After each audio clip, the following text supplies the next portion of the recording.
UP में इस तीर्थ स्थल में दर्शन के बिना अधूरी मानी जाती है चारों धाम की यात्रा। नैमिषारण्य जाने मात्र से ही मिल जाती है पापों से मुक्ति। यहाँ की यात्रा किए बिना रह जाती हैं सारी यात्राएं अधूरी। जानिए क्या है यहाँ की खास बात, आइए आपको बताते हैं। उत्तर प्रदेश की राजधानी लखनऊ से सीतापुर 92 किलोमीटर की दूरी पर स्थित है। यही वह पवित्र जगह है जहाँ महापुराण लिखे गए। नाम है नैमिषारण्य। नैमिषारण्य सतयुग से ही प्रसिद्ध है। इस पवित्र स्थान पर आकर लोग अपने पाप से मुक्ति पा जाते हैं। सीतापुर में स्थित नैमिषारण्य की परिक्रमा 84 कोस की है। यह परिक्रमा प्रतिवर्ष फाल्गुन की अमावस्या से प्रारंभ होकर पूर्णिमा तक पूरी होती है। नैमिषारण्य की छोटी अंतर्वेदी में यहाँ के सभी तीर्थ उनके समक्ष आ जाते हैं। कहा जाता है कि नैमिषारण्य वह स्थान है जहाँ पर ऋषि दधीचि ने लोक कल्याण के लिए अपने वेरी देवराज इंद्र को अपनी अस्थियां दान की थी। साथ ही यह भी कहा जाता है कि नैमिषारण्य का नाम नैमिष नामक वन की वजह से रखा गया है। इसके पीछे कहानी यह है कि महाभारत युद्ध के बाद साधु संत कलयुग के प्रारंभ को लेकर चिंतित हैं। इसलिए उन्होंने ब्रह्मा जी से किसी एक स्थान के बारे में बताने के लिए कहा जो कलयुग के प्रभाव से अछूता रहे। इसके बाद ब्रह्मा जी ने एक पवित्र चक्र निकाला और उसे पृथ्वी की तरफ घुमाते हुए बोले कि जहाँ भी यह चक्र रुकेगा वह स्थान कलयुग के प्रभाव से मुक्त रहेगा। ब्रह्मा जी का चक्र नेम इस वन में आकर रुका, इसलिए साधु संतों ने इसी स्थान को अपनी तपोभूमि बना लिया। हमारी लखनऊ संवाददाता ज्योति गुप्ता से चक्रतीर्थ के महापुजारी जी ने खास बातचीत की और बताया दिन के 24 घंटे साल के 12 महीने यहाँ इस चक्रतीर्थ में जल भूगर्भ से आता है और कहा जाता है कि इसका किसी को ज्ञात नहीं। दूर दूर से लोग यहाँ आते हैं, इस जल में स्नान करते हैं और अपने पापों से मुक्ति पाते हैं। नैमिषारण्य से मात्र 1 किलोमीटर दूरी पे हनुमानगढ़ी में हनुमान जी का अति विशालकाय मूर्ति देखी जाती है जिनके मुंह पर लड्डू सजा हुआ था। मानो ऐसा लग रहा था हनुमान जी इस लड्डू का भोग लगा रहे हैं। वहीं पास में पांचों पांडव द्रौपदी संग 5 पांडव मंदिर ने श्रद्धालुओं को अपनी ओर आकर्षित करती दिखी। चक्रतीर्थ के ठीक सामने बाबा भूतेश्वर नाथ का अलौकिक शिवलिंग स्थापित है जो कोतवाल की भांति अपने भक्तों की रक्षा हेतु इस धाम में विराजमान है।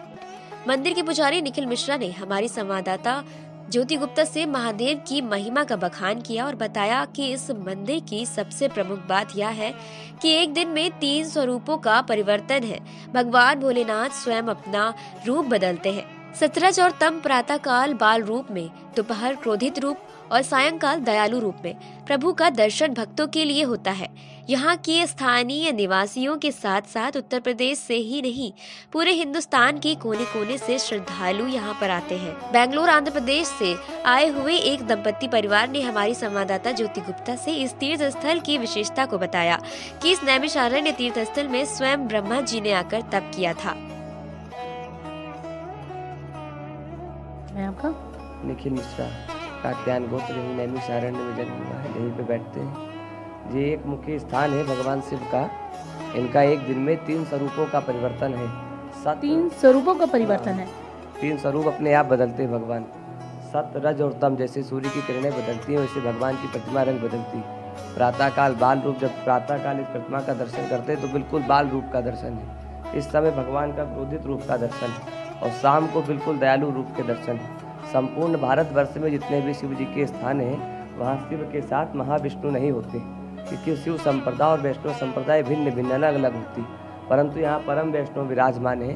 उनकी 2 पत्नियाँ हैं, दायश्री देवी, बाय भू देवी, 3 द्वारपाल हैं, जय विजय और गरुड़ जी महाराज। गया में गजोधरनाथ, काशी में विश्वनाथ, नेपाल काठमांडू में पशुपतिनाथ और नैमिषारण्य में श्री बाबा भूतेश्वर नाथ महादेव की प्रतिमा है। संपूर्ण भारतवर्ष में 12 ज्योतिर्लिंग हैं, मगर जितना भी ज्योतिर्लिंग है सभी हर के ऊपर एक लिंगाकार प्रतिमा है। वहाँ पर कोई भी पर्व पड़ता है या कोई भी उपलक्ष्य पड़ता है तो उस पर ऐसा चेहरा या स्वरूप बना दिया जाता है, होता नहीं, परंतु ये स्वयंभू, ये आदि कालों से ऐसे स्थापित है।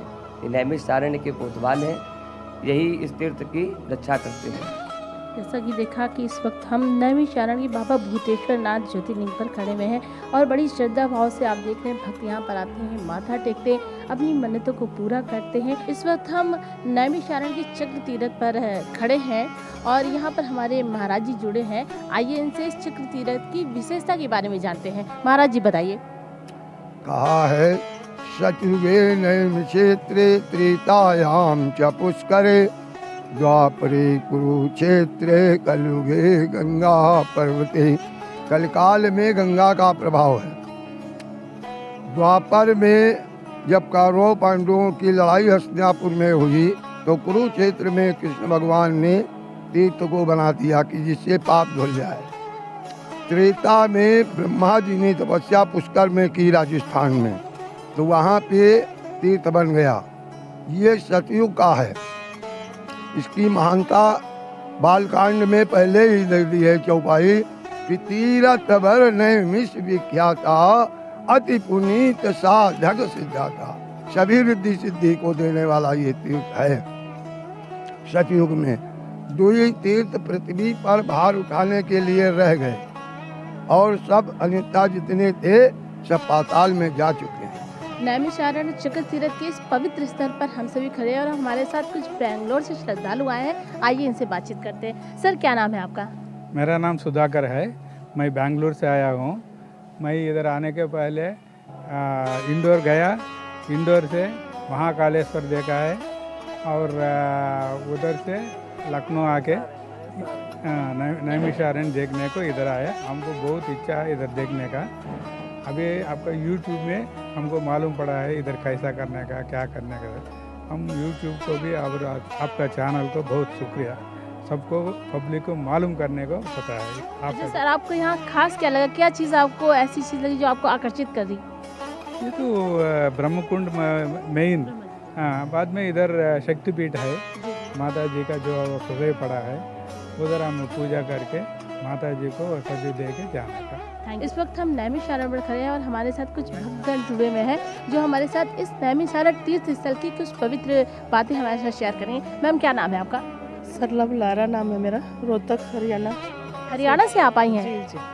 और जैसे हमें पता चला, यहाँ से हमारे कमल भाई हैं, सुजीत भाई हैं, जो परिषद के विश्व हिंदू परिषद के कार्यकर्ता हैं हम सभी, और समय समय पर अपने देश के तीर्थ स्थलों पर जाते रहते हैं और अच्छा लगता है। आज बदलते हुए भारत के परिवेश में ये लग ही रहा है, आपको भी पता है कि तीर्थ स्थानों की भूमिका कितनी इस देश के लिए महत्वपूर्ण रही है और कितना हमारा नेतृत्व उस चीज़ को आगे बढ़ाने में सक्षम भी हो पा रहा है। आप लोग भी देख ही रहे होंगे ये। और यहाँ नैमिषारण्य का जैसे ही पता चला तो अच्छा लगा कि यहाँ जाके खुद भी देखना चाहिए कि एक तीर्थ स्थल के रूप में हम अपने भारत को कितना आगे तक पहुँचा सकते हैं, कि समाज के हर क्षेत्र में पता होना चाहिए कि तीर्थ स्थल क्यों बने और किस लिए। सर, आपको इस तीर्थ स्थल में क्या अच्छा लगा? पहली बात तो ये हमारे 84 कोसी परिक्रमा मार्ग में हमारा गांव आता है, इसलिए इसकी पौराणिकता है। दूसरा, ये जितने भी प्राचीन स्थल हैं सबसे पौराणिक स्थल है, क्योंकि यहीं पे इतने भगवान के अवतार हुए, इतने ऋषियों के किस्से जुड़े। 88 ऋषियों, 1000 ऋषियों ने तपस्या यहाँ की। दूसरा, जितना भी साहित्य लिखा गया भारत का, 18 पुराण, उसके ये सब नैमिषारण्य में लिखा गया। और जहाँ पर हम खड़े हैं इसकी महिमा ये है कि ये नैमिषारण्य भगवान ब्रह्मा के निमि जो चक्र का किनारा था वो इस स्थान पे गिरा। निमि का अर्थ होता है किनारा, तो उससे चक्र तीर्थ बना। तो ये आदि कालों से चला सबसे प्राचीन स्थान है, इसलिए हम लोगों के लिए बहुत महत्वपूर्ण है और बहुत ही पूजनीय स्थान है। हमारे सूचना इंडिया चैनल में आपका बहुत बहुत स्वागत है। अम्मा, क्या नाम है आपका? नागमणि। नागमणि जी। अच्छा, आपको इस तीर्थ स्थल में, यहाँ के इस धार्मिक स्थल पर आपको क्या अच्छा लगा? क्या ये नहाने का, भगवान को चढ़ाने का, अम्मा जी को फूल चढ़ा के, ब्लाउज पीस चढ़ा के वो आशीर्वाद लेके जाते हैं। आपने आशीर्वाद लिया? लेना है, अभी जाना है, अभी नहा के आइए, जाना है। अब जाके आशीर्वाद लेके जाएंगे। जैसे कि अम्मा जी ने बताया, जो कि बेंगलोर से भूतेश्वर नाथ ज्योतिर्लिंग पर क्या क्या चढ़ता है? बेलपत्र, धतूरा, अक्षत, चंदन, चावल, रोली, दूध, दही, शहद, माला, फूल, बेलपत्र, दूर्बा, धतूरा, यही पूरी माता बाकी श्रृंगार की जो सामग्री होती है सब चढ़ती है। अच्छा, कि किसी विशेष दिन पर प्रभु भोलेनाथ का जो है कुछ अर्पण शिवरात्रि महापर्व पे विशेष तैयारियां होती हैं। बाबा की बारात निकाली जाती है, भंडारा होता है बाबा का, काफ़ी लोग यहाँ इकट्ठा होते हैं महापर्व के दिन। ये जो शिवरात्रि है ये बाबा की महापर्व की है और फागुन की नवमी के दिन भी यहाँ बहुत बड़ा विशेष भंडारा होगा, शंकर जी का श्रृंगार होगा और आने वाले श्रद्धालुओं के लिए सबके लिए कुछ न कुछ प्रसाद वितरण की व्यवस्था भी की गई है। जैसा कि आपने देखा अभी महाराज जी ने बताया कि हाँ बाबा भूतेश्वर नाथ पर जो है बहुत ही सुंदर शोभा यात्रा निकाली जाती है और ये ठीक चक्र तीर्थ के सामने ही बाबा भूतेश्वर नाथ का जो है ज्योतिर्लिंग बना हुआ है। और आप देख रहे हैं कि यहाँ पर ये जो चक्र तीर्थ है, इस चक्र तीर्थ में साल भर दिन की 24 घंटे यहाँ पर जल भरा रहता है। कहाँ से आ रहा है जल, आज तक कहीं किसी वैज्ञानिक ने इस बात का पता नहीं लगाया, कहीं नतमस्तक है वैज्ञानिक भी कि ये जल कहाँ से आता है और कहाँ इसकी निकासी है। इसी तरह की सूचनाओं को देखने के लिए आप हमारे साथ बने रहिए, देखते रहिए सूचना इंडिया की आवाज़। मैं लखनऊ संवाददाता ज्योति गुप्ता।